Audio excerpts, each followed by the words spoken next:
ये कहानी है एक ऐसे क्लासिक स्नाइपर की जो अपनी आंखों पर पट्टी बांधकर भी कई किलोमीटर दूर अपने टारगेट को खत्म कर सकता है। लेकिन ये स्नाइपर पहले एक आम मैथ टीचर हुआ करता था। उसे जंग और बंदूक से बहुत नफरत थी, मगर एक दिन उसकी लाइफ में कुछ ऐसा हुआ जिसने उसे एक डिसेंट टीचर से एक बेरहम स्नाइपर बना दिया। कहानी की शुरुआत होती है यूक्रेन के एक छोटे से गांव से, जहां हमें एक छोटे से घर को दिखाया जाता है। इस घर में एक कपल रहता है जो हंसी खुशी अपनी जिंदगी गुजार रहे होते हैं। इस घर में रहने वाले आदमी का नाम है मिकोला और उसकी वाइफ का नाम है नास्टिया। नास्टिया एक ड्राइंग आर्टिस्ट थी और लकड़ियों को तराश कर उसे तरह तरह के स्टैच्यू बनाती थी। मिकोला एक टीचर है और पास ही के एक स्कूल में बच्चों को मैथ पढ़ाता है। वो एक बहुत ही अच्छा टीचर है और सभी बच्चे उससे काफी खुश हैं, सिवाय एक के जिसका नाम था एवन। एवन एक बहुत ही बदतमीज लड़का था। वो हर दिन क्लास में अपने टीचर मिकोला को परेशान करता। एवन एक रिच फैमिली से बिलोंग करता था, जबकि मिकोला एक गरीब इंसान था। इसलिए एवन मिकोला के लुक्स और कपड़ों का मजाक भी उड़ाया करता। वो चाहता था कि मिकोला उसकी बदतमीजी से तंग होकर उस पर हाथ उठाए और फिर वो उसका कंप्लेंट करके मिकोला को स्कूल से निकलवा दे। लेकिन मिकोला बहुत ही शांत इंसान था। मिकोला को उसकी बातों से कोई फर्क नहीं पड़ता और वो अपनी जिंदगी में मस्त रहता। मिकोला के घर में कोई भी इलेक्ट्रॉनिक सामान जैसे टीवी वगैरह नहीं होने की वजह से उसे दुनिया की खबर नहीं मिल पाती थी। एक दिन जब मिकोला अपने स्कूल में था, तब उसने टीवी पर एक खबर सुनी कि रशिया ने यूक्रेन पर हमला कर दिया है, जिसमें बहुत से सोल्जर्स मारे गए हैं और रशिया ने यूक्रेन की बहुत सी जगहों पर कब्जा कर लिया है। शाम को जब मिकोला अपने घर आया तो उसे यह बात पता लगी कि उसकी वाइफ प्रेग्नेंट है। ये जानकर उसे बहुत खुशी हुई क्योंकि अब मिकोला फादर बनने वाला था। इन दोनों ने मिलकर इस खुशी को सेलिब्रेट किया। अगले दिन मिकोला अपनी वाइफ को बाय बोलकर स्कूल की तरफ बच्चों को पढ़ाने के लिए अपनी साइकिल पर निकल पड़ा। लेकिन जब वो रास्ते में था तब उसने दो सोल्जर्स को देखा जो सिगरेट जलाकर एक अलग सी वर्दी पहनकर खड़े थे। वो वर्दी किसी यूक्रेनियन सोल्जर्स की बिल्कुल भी नहीं थी, जिससे देखकर उसे कुछ अजीब लगा। लेकिन मिकोला ने सोचा कि शायद सरकार ने सोल्जर्स की वर्दी को चेंज कर दी हो, इसीलिए मिकोला ने उस पर ज्यादा ध्यान नहीं दिया और जल्दी से अपने स्कूल पहुंचा। लेकिन जब वो स्कूल के अंदर आया तो उसने देखा कि पूरा का पूरा स्कूल खाली पड़ा है। कोई एक बच्चा भी स्कूल में नहीं आया। ये देखकर उसे गड़बड़ महसूस हुई। तभी उसने टीवी पर न्यूज देखा जिसमें बताया जा रहा था कि रशिया के सोल्जर्स यूक्रेन पर कब्जा करने के लिए यूक्रेन में घुस चुके हैं। और अब उसे एहसास हुआ कि उसने रास्ते में जो सोल्जर्स देखे थे वो असल में रशिया के थे। ये सोचकर उसे अपनी वाइफ की फिक्र हुई, क्योंकि उसकी वाइफ घर पर अकेली थी। वो फौरन अपनी साइकिल पर बैठकर घर की तरफ भागा, लेकिन अब बहुत देर हो चुकी थी। जब मिकोला घर पहुंचा तो उसने देखा कि वे दो सोल्जर्स उसकी वाइफ को बुरी तरह से पीट रहे थे। मिकोला ने अपनी वाइफ को बचाने की कोशिश की, लेकिन उन सिपाहियों ने उसकी भी धुनाई कर दी। मिकोला ने उनसे रिक्वेस्ट की कि प्लीज मेरी वाइफ को मत मारो, वो प्रेग्नेंट है। लेकिन सोल्जर्स ने उनकी एक नहीं सुनी और उन दोनों को पीटते गए। थोड़ी देर बाद एक रशियन सोल्जर ने मिकोला के घर की तलाशी ली और जब उसे अंदर कुछ भी काम का नहीं मिला तो उसने गुस्से में आकर मिकोला के घर को आग लगा दी और वहां से जाने लगे। अब अपने घर को जलता देख नास्टिया गुस्से से लाल हो गई और एक पत्थर उठाकर उन रशियन सोल्जर्स को मारने लगी। ये देखकर एक सिपाही ने गोली चला दी और नास्टिया की मौके पर ही मौत हो गई। मिकोला अपनी वाइफ को मरता देखकर उसके पैरों तले जमीन खिसक जाती है। वो अपनी वाइफ के पास जाता है और उसे गोद में लेकर फूट फूट कर रोने लगता है। ऐसे ही कुछ घंटे बीतने के बाद दो यूक्रेनियन सोल्जर्स मिकोला के पास आए। मिकोला की वाइफ को मरा हुआ देखकर उन दोनों सोल्जर्स को बहुत अफसोस होता है और मिकोला के कंधे पर हाथ रखकर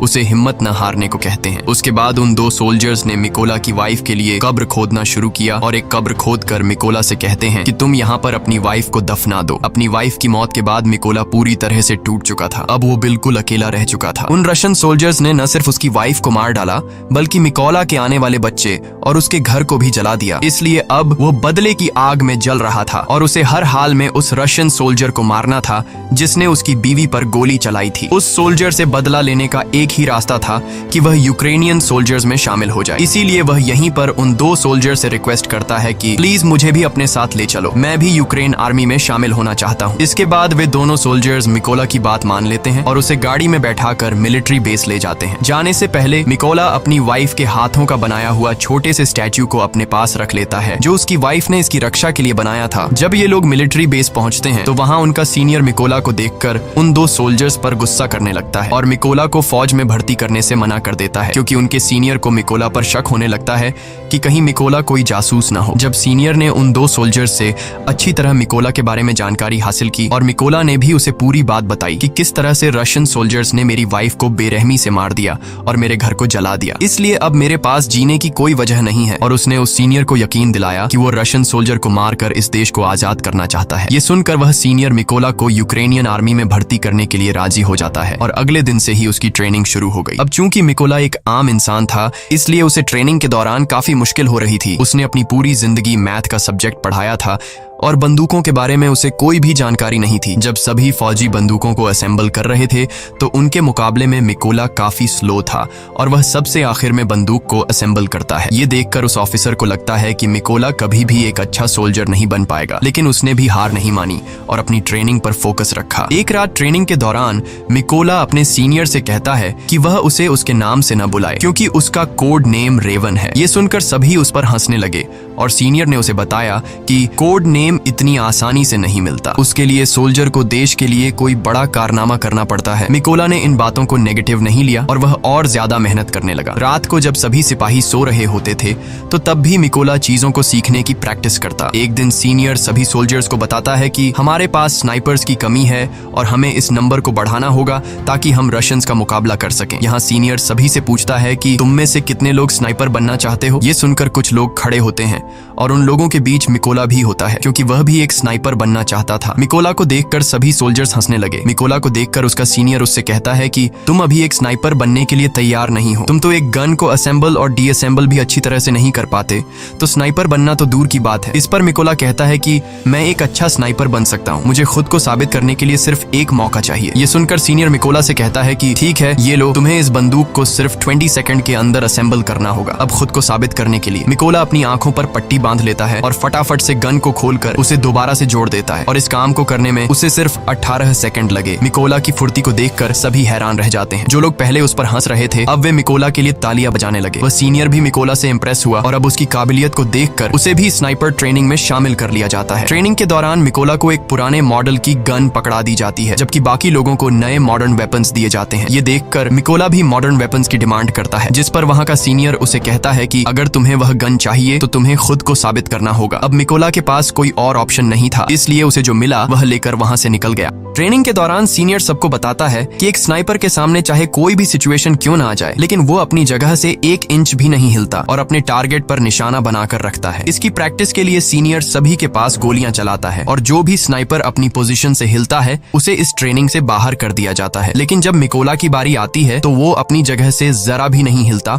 और अपना निशाना बनाकर रखता है और इस तरह से मिकोला इस ट्रेनिंग में पास हो जाता है। अगली ट्रेनिंग में स्नाइपर को उनका टारगेट सिर्फ एक बार दिखाया जाता है और फिर उनकी आंखों को ब्लैक बोर्ड से ढक दिया जाता है। इस दौरान उन्हें अंदाजा लगाकर अपने टारगेट को शूट करना होता है। बाकी सोल्जर्स में से कुछ सोल्जर इस टेस्ट को पास कर लेते हैं, लेकिन जब मिकोला की बारी आती है तो उसका निशाना थोड़ा सा चूक जाता है और मिकोला इस टेस्ट में फेल हो जाता है क्योंकि उसके पास जो बंदूक थी वह काफी पुरानी थी और उससे बिल्कुल परफेक्ट निशाना लगाना बहुत मुश्किल था। मगर सबको पता था कि अगर मिकोला को नई बंदूक दी जाती तो वह निशाना बिल्कुल परफेक्ट लगा लेता। अगली ट्रेनिंग उन स्नाइपर्स के लिए और मुश्किल थी क्योंकि उन्हें फ्लेयर की रोशनी में अपने टारगेट को शूट करना था और वह भी रात के अंधेरे में। यहाँ सीनियर ने फ्लेयर छोड़ी और सभी ने अपना निशाना लगाया, लेकिन कोई भी टारगेट को हिट नहीं कर सका। बाकी सबने तो गोली चला दी थी। अब यहाँ सिर्फ मिकोला ने गोली नहीं चलाई।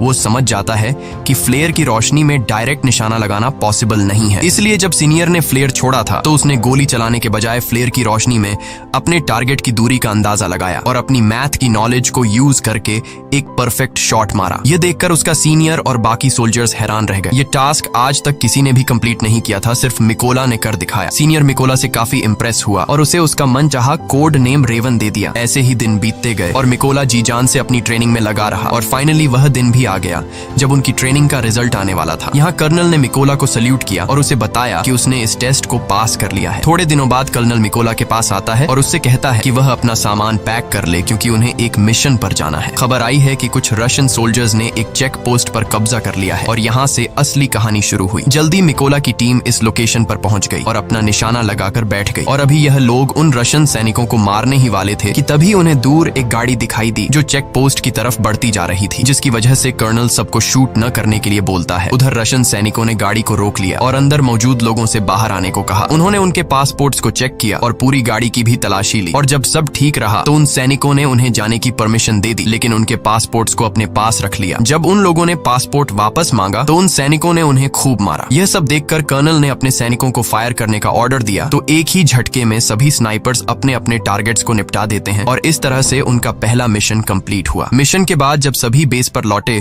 तो मिकोला ने देखा कि उसके बहुत से साथी बेस पर मौजूद नहीं हैं। वो परेशान हुआ कि आखिर सब कहां चले गए। जब उसने पूछा कि मेरे बाकी साथी कहां हैं तो उसे बताया गया कि उसके बाकी साथियों को एक दूसरे मिशन पर भेजा गया है। अगले दिन मिकोला को खबर लगी कि जिस मिशन पर उसके साथी गए थे उस मिशन के दौरान उसके बहुत से साथी मारे गए हैं और उन सभी लोगों को एक रशियन स्नाइपर ने मारा है। उस स्नाइपर का नाम सीरी था और वह रशिया का सबसे बेहतरीन स्नाइपर था। ऐसे ही कुछ दिन बीत गए और मिकोला अपने साथियों के साथ अपने अगले मिशन पर निकल गया। लोकेशन पर पहुंचकर उन्होंने चारों तरफ माइंस बिछा दी और अपनी पोजीशन लेकर बैठ गए। थोड़ी देर बाद रशियन सैनिक वहां पहुंच गए और उन सैनिकों के साथ एवन भी था। एवन वही लड़का था जो स्कूल में मिकोला को परेशान किया करता था और अब उसने रशियन आर्मी ज्वाइन कर ली थी। लेकिन जैसे ही कर्नल शूट करने का ऑर्डर देता है तब मिकोला थोड़ा सा घबरा गया क्योंकि वह अपने स्टूडेंट को नहीं मारना चाहता था। लेकिन फिर मिकोला अपने जज्बात को साइड पर रखकर वहां रखे लैंड माइंस को शूट करता है तो वहां एक जोरदार धमाका होता है जिससे इवन समेत सभी रशियन सोल्जर्स मारे जाते हैं।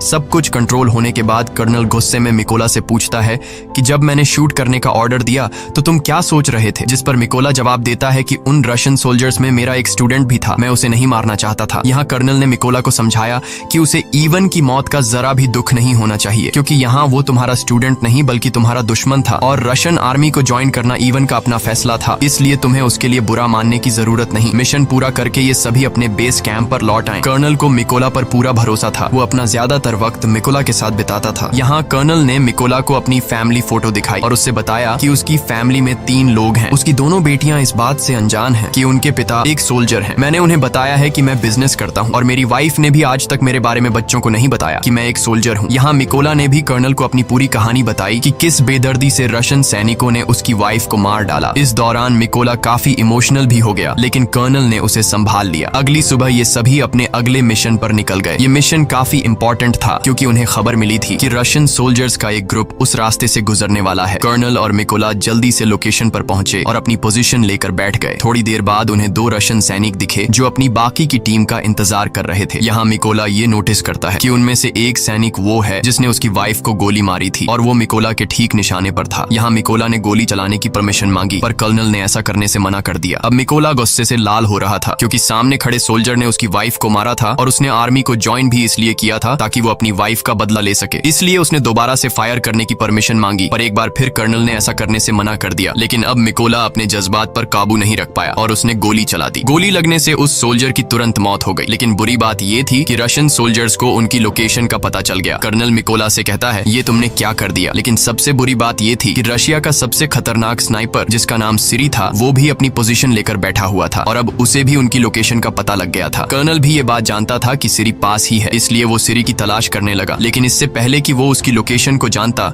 सीरी ने उसे एक हेडशॉट दे दिया और कर्नल की मौके पर ही मौत हो गई। अब मिकोला को समझ आया कि उसने कितनी बड़ी गलती कर दी है। उसकी गलती की वजह से कर्नल की जान चली गई। मिकोला को पता लगा कि रशियंस को उनकी लोकेशन का पता लग चुका है। उधर रशियन सोल्जर्स ने भी मिकोला के ऊपर जोरदार फायरिंग और बमबारी शुरू कर दी। अब बिगड़ते हालात को देखते हुए मिकोला ने पीछे हटने का फैसला किया। उसने कर्नल की बॉडी उठाई और अपनी पोजीशन से पीछे आने लगा। जल्दी वो दुश्मनों के इलाके से बाहर आ गया और सीधा अपने बेस पर पहुंचा। मिकोला को कर्नल की मौत का काफी अफसोस था और वो खुद को उसका जिम्मेदार ठहरा रहा था। यहाँ उसने कसम खाई कि वो सीरी को जान से मार देगा और कर्नल की मौत का बदला लेगा। जल्दी मिकोला को 2 रशियन स्नाइपर्स की खबर मिली और वो फौरन अपने अगले मिशन पर निकल गया। वो अपनी लोकेशन पर पहुंचा और अपना निशाना लगाकर बैठ गया। जल्द ही उसने स्नाइपर को मार गिराया पर उस स्नाइपर को मारते दौरान एक दूसरे स्नाइपर ने मिकोला को बाजू पर गोली मार दी थी। लेकिन उसने हार नहीं मानी और जैसे तैसे करके उस दूसरे स्नाइपर को भी मार गिराया। अब चूंकि वो काफी घायल था इसलिए वो एक सीक्रेट बेस पर चला गया और अपनी बॉडी को थोड़ा आराम देने लगा। इस दौरान उसे आर्मी के मेजर का कॉल आया और उसने मिकोला को बताया कि हमने उस स्नाइपर का पता लगा लिया है जिसने कर्नल को मारा था। उसके बाद मिकोला अपने बेस पर पहुंचा और यहाँ मेजर सभी को स्नाइपर के बारे में बताने लगा। मेजर बताता है कि उस स्नाइपर का नाम सीरी है और वो रशिया का सबसे बेहतरीन स्नाइपर है।